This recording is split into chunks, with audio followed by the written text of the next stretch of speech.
All right, I have my trusty ring record book here so I can give you the proper dates.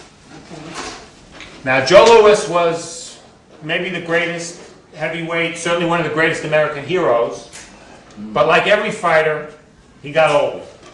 You all do. I know, but you don't have to fight. He had to fight. So he fought in, let's see what year it was. I want to give you the exact year.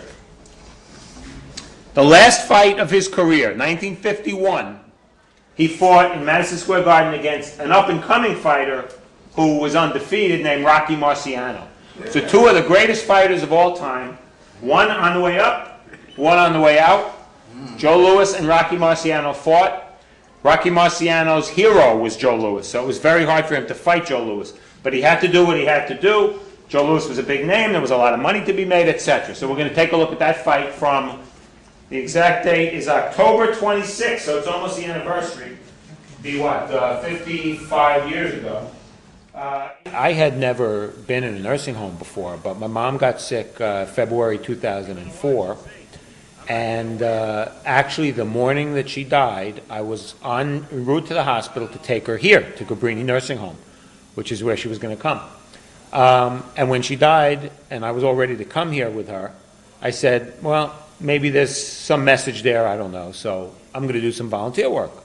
So I came here once every 2-3 weeks, met with some of the patients, and what I found out was once they found what I did for a living, it kind of spurred old memories for them, and they asked me about Rocky Marciano and Joe Louis, and even fighters further back than there, because the average person here is probably in their mid-80s.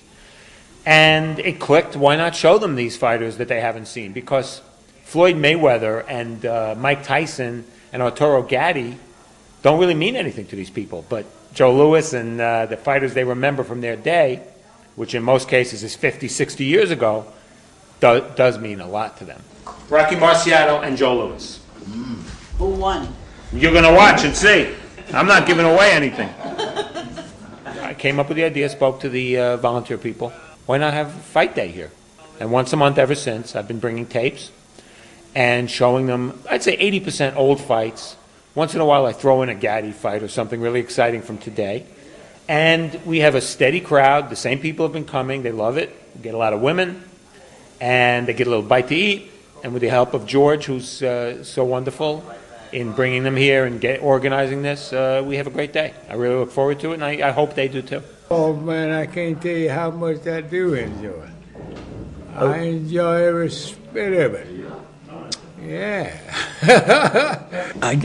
I'll tell you, I read the Ring magazine, but his name didn't come to me. But then later, as I saw it and I saw his picture, I said, that's the guy who writes for the book. And he knows his stuff.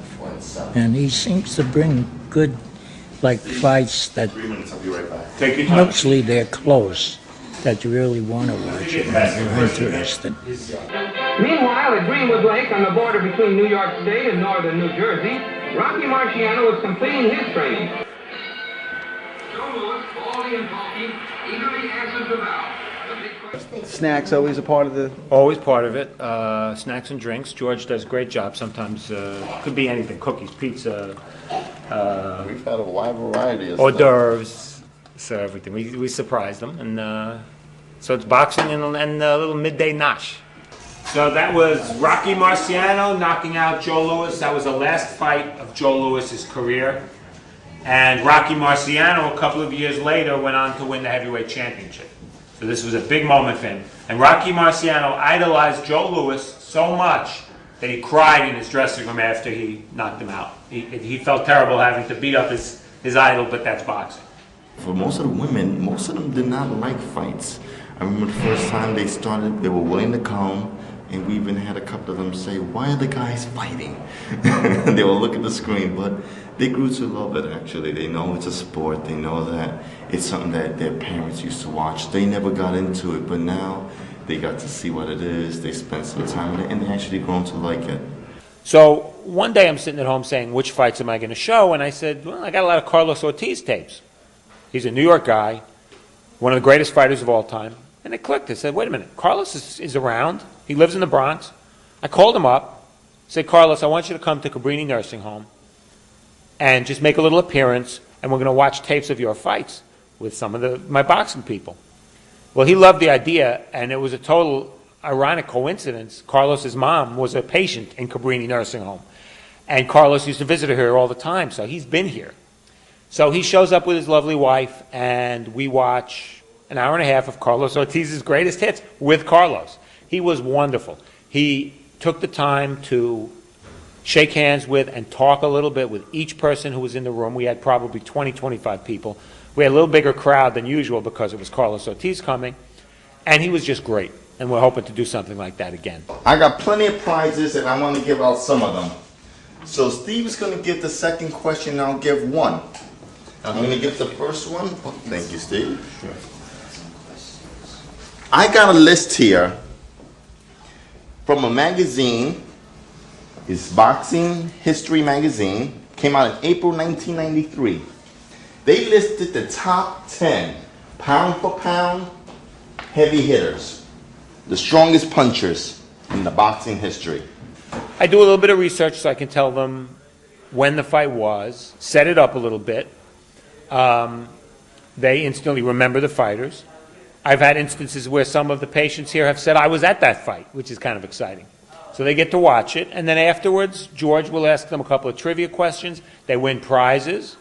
The prizes are usually little stuffed animals or something, which they give back to the church and to the nurses who work at the church. So it's kind of just a nice little fun thing, tradition. And you'd be surprised. They pay attention. Sure, some of them fall asleep during the fights. They're 85 years old. It's dark in here. Sometimes I fall asleep too. But we give them good fights. They enjoy it. And afterward, I'll give them a little summation of what happened to the fighters who they just watched after that fight.